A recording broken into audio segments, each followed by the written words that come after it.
Spooky stories in Hindi में आप सभी का स्वागत है।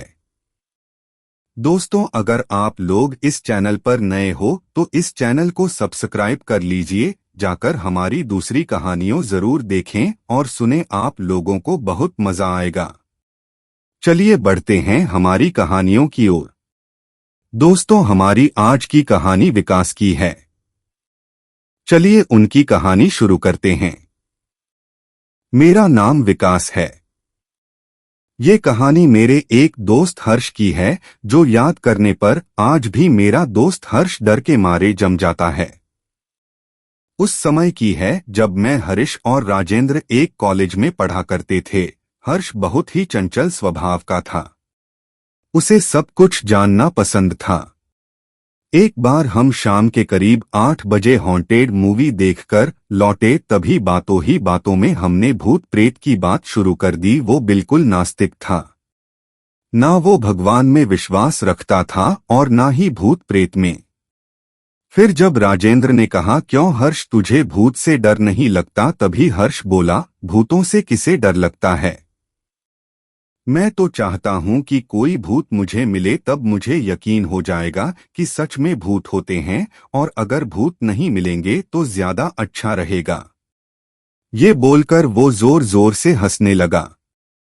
राजेंद्र ने कहा, धीरे बोल, हम शमशान के पास से गुजर रहे हैं और समय भी रात का है। तभी हर्ष बोला, तुझे क्या लगता है, क्या मैं डरता हूं इन भूतों से? इतना कहकर हर्ष दोबारा से जोर से हंसने लगा। कोई भूत है यहाँ तो मेरे सामने आओ, ये कहने लगा। भूतों का बाप यहाँ खड़ा है। वो भूत का खूब मजाक बनाने लगा। खैर, वो इतना बोलने के बाद एक बहुत बूढ़ा आदमी, लगभग जिसकी उम्र 100 साल के बीच में होगी, वहां पर दिखाई दिया और उसके पास पहुंचा।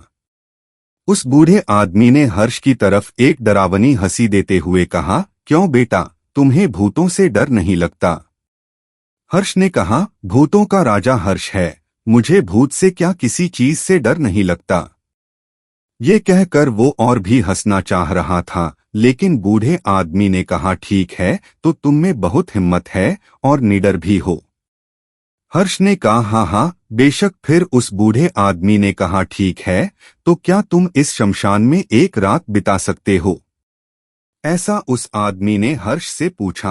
हर्ष ने कहा, रहने को तो मैं 4 रात इस शमशान में रह सकता हूँ, लेकिन रात में मैं घर से बाहर रहूंगा और सोऊंगा, तो बदले में मुझे क्या मिलेगा? हर्ष ने उस आदमी से कहा। हम सब वहीं खड़े थे। हमने हर्ष को तुरंत खींचा और कहा, तू पागल है क्या? तू ये क्या करने जा रहा है? तभी उस बाबा ने हर्ष को कहा, तुम्हें एक बाइक चाहिए ना? अगर तुम पूरी रात इस शमशान में रह गए तो तुम एक बाइक मिलेंगी। एक समय के लिए हर्ष ने सोचा कि वो जब उस आदमी से पहली बार मिल रहा है तो उस इंसान को कैसे पता कि हर्ष को क्या चाहिए। पर हर्ष को तो बाइक का नशा था। वो उस नशे में होश नहीं संभाल पाया और उसने तुरंत ही हाँ कर दी। अब हम सब हर्ष को बहुत समझाने लगे, पर हर्ष नहीं माना। तभी उस आदमी ने कहा, एक बार ठीक से सोच लो। अगर एक बार हाँ कहा तो पीछे नहीं हट सकते, वरना जो आत्मा है तुमसे कल मिलने वाली है, वो अगले जन्म तक भी तुम्हारा पीछा नहीं छोड़ेगी। तभी हर्ष दोबारा हंसते हुए कहने लगा, अंकल चुड़ैल होगी क्या? वो सुंदर होगी तो ज्यादा अच्छा है। उस आदमी ने कहा, हाँ बेटा, वो तो तुम्हें कल ही पता चलेगा। फिर उस आदमी ने एक डरावनी मुस्कान के साथ वहां से आगे बढ़ने लगा। हर्ष ने कहा, उसने मुझे चैलेंज किया है और हर्ष कभी कोई चैलेंज नहीं हारता था। अपने घमंड में डूबा हर्ष यह समझ नहीं पा रहा था कि उसने अपनी जिंदगी को कितना बर्बाद कर दिया है। अगले दिन इत्तेफाक से हर्ष के माता पिता को गुजरात किसी काम से जाना था। अब हर्ष के पास पूरी आजादी थी।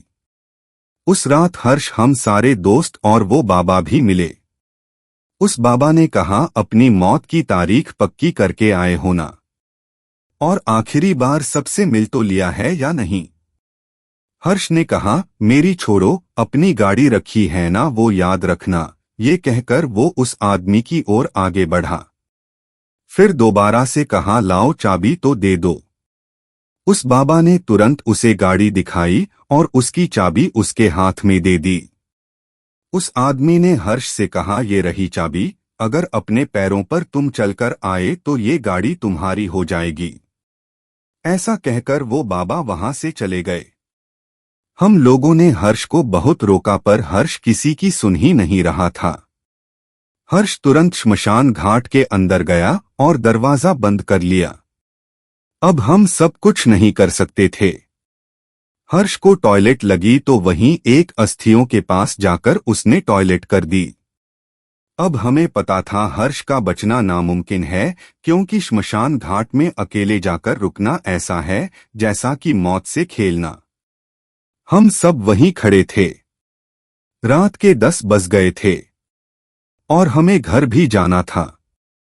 हम घर पर ये बोलकर आए थे कि हम किसी पार्टी में जा रहे हैं। हमने कहा था कि हमें लौटने में लगभग रात के 12 बज जाएंगे। धीरे धीरे समय गुजरा और रात के 12 भी बज गए। अब असली कहानी शुरू होती है। हर्ष अपने किसी जान पहचान वाले से फोन पर बात कर रहा था, तभी उसका फोन एकदम से बंद हो गया। हर्ष को किसी ने जोर से थप्पड़ मारा हो ऐसा उसे लग रहा था, लेकिन वहां पर कोई नहीं था। हर्ष ने जब पीछे मुड़कर देखा तो वहां 4 अजीब दिखने वाले इंसान थोड़ी सी दूरी पर दिखाई दे रहे थे। जैसे कि आंख नहीं थी तो किसी के हाथ नहीं थे। किसी का सर धड़ से अलग था तो कोई बिना पैरों के था। इतना देखकर सारे दोस्त भाग गए। मैंने भागने से पहले वहां अपना कैमरा ऑन करके रख दिया था कि कल मुझे पता चल सके कि वहां हुआ क्या है। अगली सुबह वहां जाने पर हम लोगों ने देखा कि हर्ष अपाहिज हो चुका था और उसे श्मशान में मिला। जब मैंने उस कैमरे की रिकॉर्डिंग चेक की तो मैं हैरान रह गया। उस कैमरे में कोई भी भूत नहीं दिख रहा था।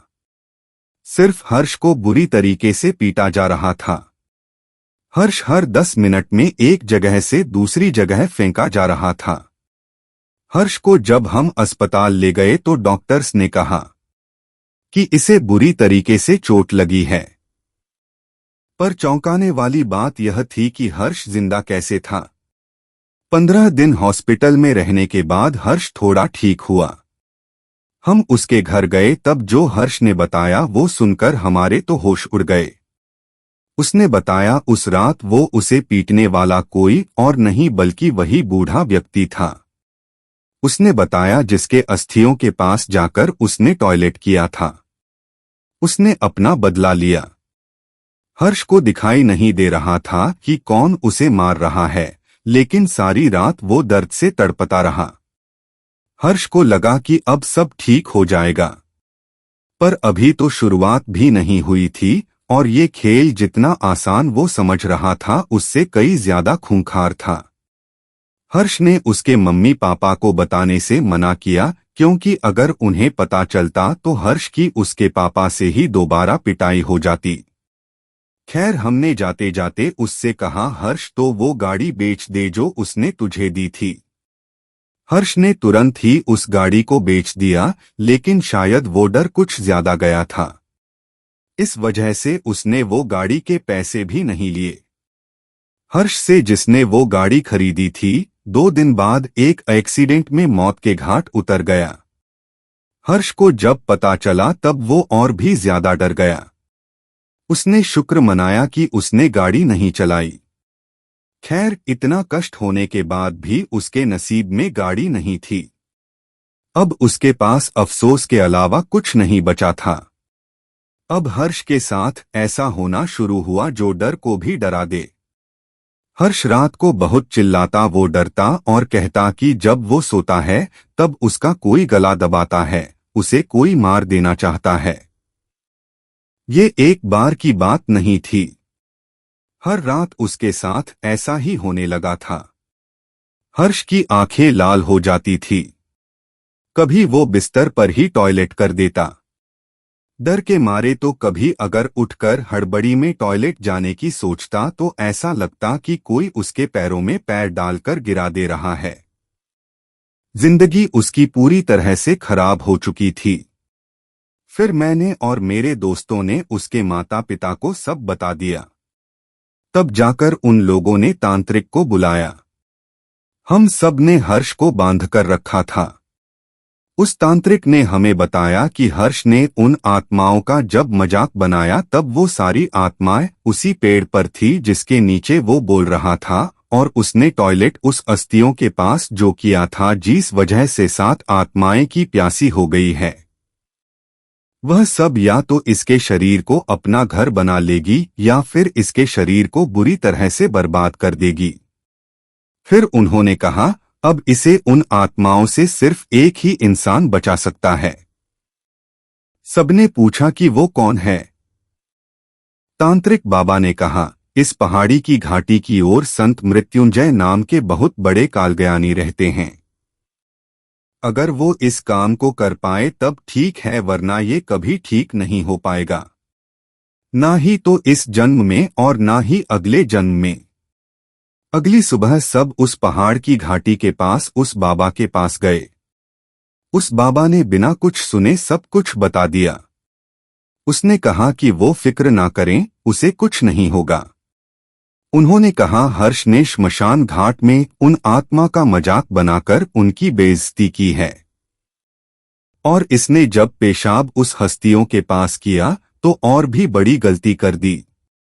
उस बाबा ने कहा, अब अगली काली चौदस की रात को हम तुम्हें वहीं ले जाएंगे जहां तुमने उन अस्थियों के पास टॉयलेट किया था और उन प्रेतों का मजाक बनाया था। अगली काली चौदस की रात को 6 दिन बचे थे। ये 6 दिन हर्ष की जिंदगी के सबसे बुरी साबित हुए थे। हर्ष को हर रात डरावने सपने आते। हमेशा वो खून की उल्टी करता, ना खाना खाता ना अपने कमरे से निकलता, सिर्फ उल्टी हरकतें करता, और जब उसे भूख लगती तब वो बेड शीट को ही खाने लगता था। किसी तरह 6 दिन बीते। उस काली चौदस की रात को वो श्मशान पहुंचा। वहां उसने उस अस्थियों का अच्छे से पवित्र पूजा करके उसे अपने साथ एक लोटे में भर लिया और उसे ढक दिया। उन बाबा ने कहा, कल ही इसे रामेश्वरम में विसर्जित कर देना। अब हर्ष के माता पिता ने पूछा कि तब सब ठीक हो जाएगा। बाबा ने कहा, उस दिन जिस आदमी ने इसे रुकने को कहा था उसी की हस्तियां हैं, लेकिन इसमें जो चैलेंज किया और सबका मजाक बनाए वो आत्माएं इसे नहीं छोड़ेगी। सिर्फ ये आत्मा ही मुक्त होंगी। सर हर्ष के माता पिता ने पूछा, तो अब क्या करें? बाबा ने कहा, कल इसे एक यज्ञ में बैठना होगा। अगले दिन बाबा ने यज्ञ का आयोजन किया। यज्ञ में उन्होंने सिर्फ हर्ष को ही बैठने बोला। ये लगभग 12 घंटे चला। फिर वो 7 आत्माएं सामने आई। वो सब दिखने में बहुत ही खौफनाक थी। उस जगह पर सिर्फ हर्ष बाबा और वो आत्माई थी। बाबा ने उन आत्माओं को पहले हर्ष की तरफ से माफी मांगा और कहा, ये तो नादान बच्चा है, इससे गलती हुई है, इसे छोड़ दो। पर वो आत्माएं नहीं मानी। फिर बाबा ने कहा, अगर तूने इसे नहीं छोड़ा तो मैं अपना सबसे शक्तिशाली मंत्र और अस्त्र दोनों से तुझे इतना दंडित करूंगा कि तू अगले 7 योनि तक कभी मोक्ष नहीं प्राप्त कर पाएगा।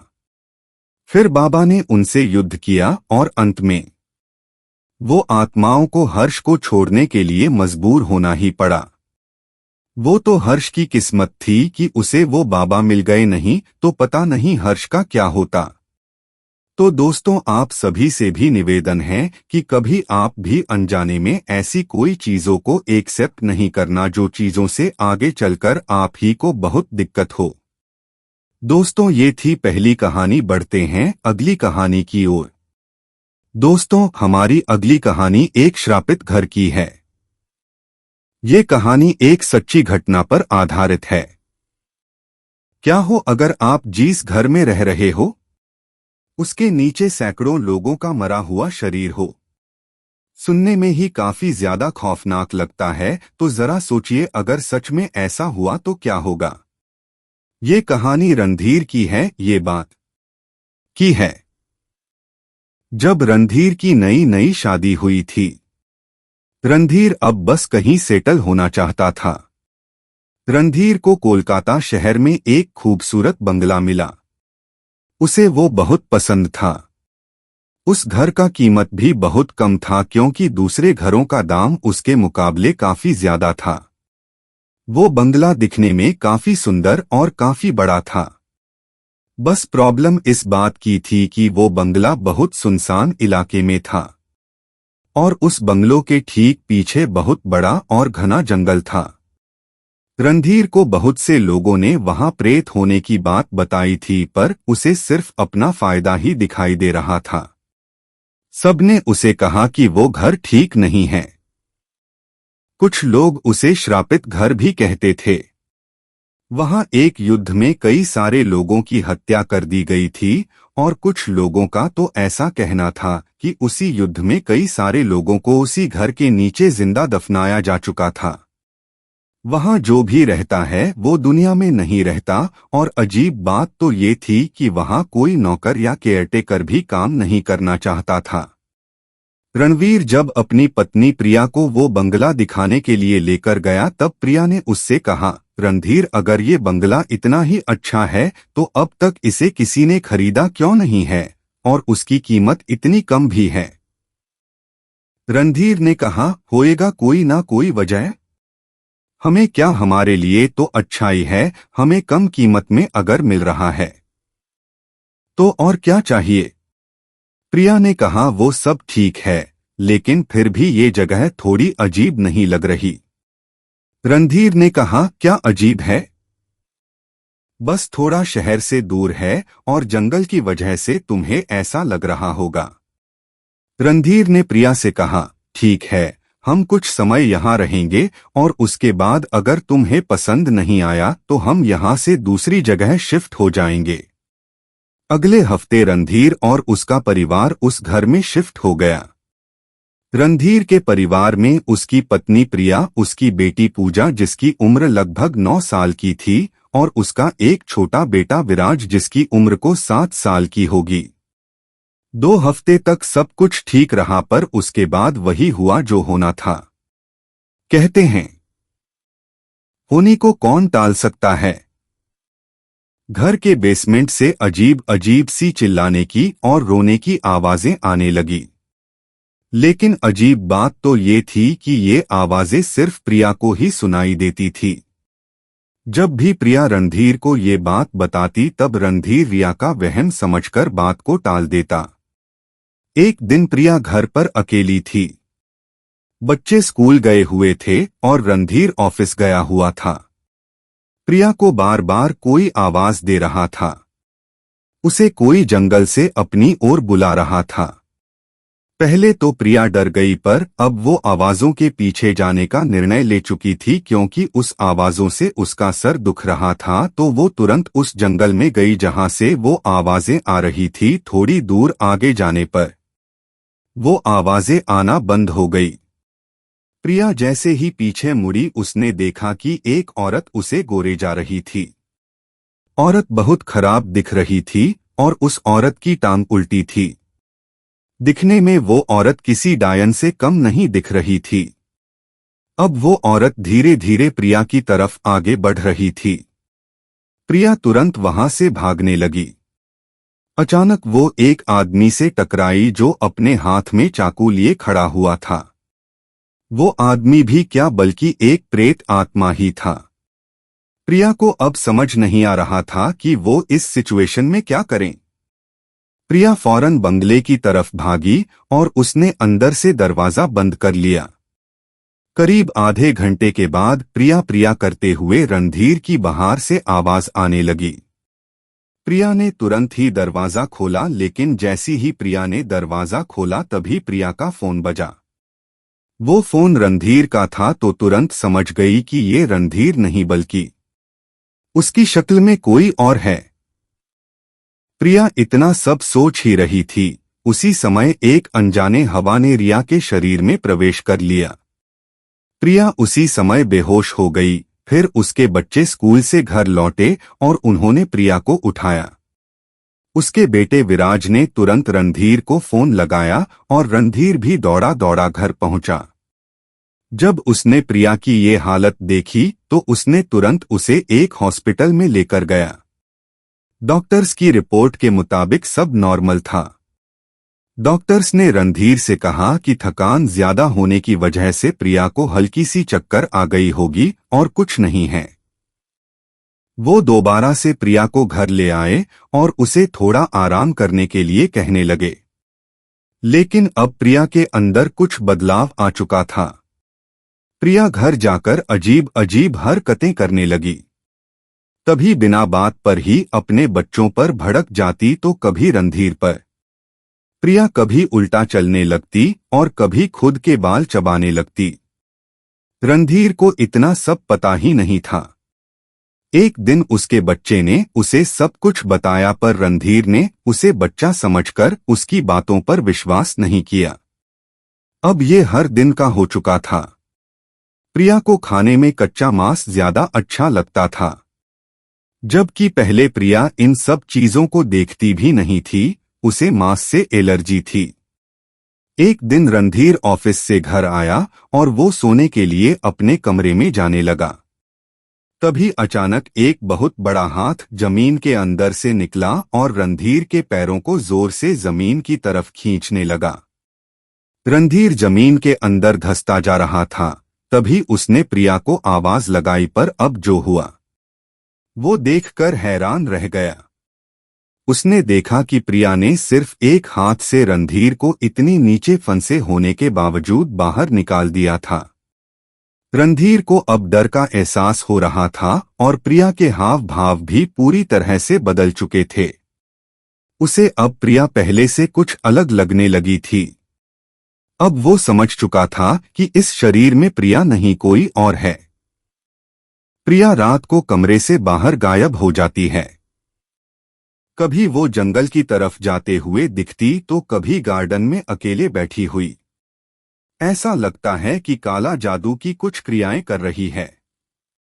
दिन बीते और एक दिन उसने देखा कि उसकी बेटी पूजा भी वही हरकतें करने लग रही है। पूजा भी अब रात को अपने कमरे से बाहर रहती और हमेशा कच्चा मांस खाने की जिद करती। अब रणधीर को भी रात को आवाज आती और कुछ अजीब सा उसे सुनाई देता। रणधीर को भी उसी जंगल से कोई उसका नाम लेकर पुकारता ऐसी आवाज आती। रणधीर के साथ अब घटनाएं कम नहीं हो रही थीं। कभी रणधीर के कार का टायर गायब हो जाता तो कभी रणधीर की कार पार्किंग से ही गायब हो जाती। वो परेशान हो जाता कि कार कहाँ चली गई। रणधीर जब भी घर आता उसका सामान किसी अलग जगह पर होता जहां पर वो रखा होता। अब वो सामान उसे वहां नहीं मिलता तो कभी सामान पूरा बिखरा पड़ा होता। तभी एक दिन पूजा के स्कूल से फोन आया। रणधीर को स्कूल के प्रिंसिपल ने बुलाया था। प्रिंसिपल ने कहा कि पूजा अब बहुत अलग रहती है। पूजा की मार्कशीट भी काफी ज्यादा खराब थी। पूजा के बैग में बुक्स नहीं बल्कि काले जादू की सामग्री थी, जैसे कि नींबू मिर्च, काला रंग और ये सब मिलता। आपको कुछ करना चाहिए मिस्टर रणधीर, ऐसा प्रिंसिपल ने रणधीर से कहा। रणधीर को बहुत गुस्सा आया। वो तुरंत घर गया और उसने अपनी बेटी पूजा को बहुत डांट लगाई। तभी प्रिया ने धीरे से कहा, क्यों डांट रहे हो बेचारी को? अब उसके पास ज्यादा समय ही कहाँ है। तभी रणधीर और गुस्से से बोला, क्या क्या मतलब है, दोबारा बोलना। प्रिया हल्की आवाज में बोली, एकदम सही मतलब है। प्रिया बोली, घर के पीछे जो जंगल है वहां जाओ, वहां कोई तुम्हारा इंतजार कर रहा है। लगभग उस समय सूरज ढल गया था। रणधीर का मन तो नहीं था अकेले जाने का, लेकिन वो अकेला निकल पड़ा। फिर तभी ही उसे अपना बेटा याद आया तो दोबारा घर आया और अपने बेटे को अपने साथ ले लिया। उसके मन में बार बार यही सवाल आ रहा था कि अगर मैं अपने बेटे को अकेला छोड़कर गया तो क्या पता शायद मेरा बेटा जिंदा ना बचे। मेरे लौटने पर उसने अपने बेटे को जंगल के रास्ते ले जाने का ही सोचा और जंगल में एंटर भी हो चुका था। लेकिन तभी उसका बेटा रोने लगा और कहने लगा, मुझे मम्मी के पास जाना है।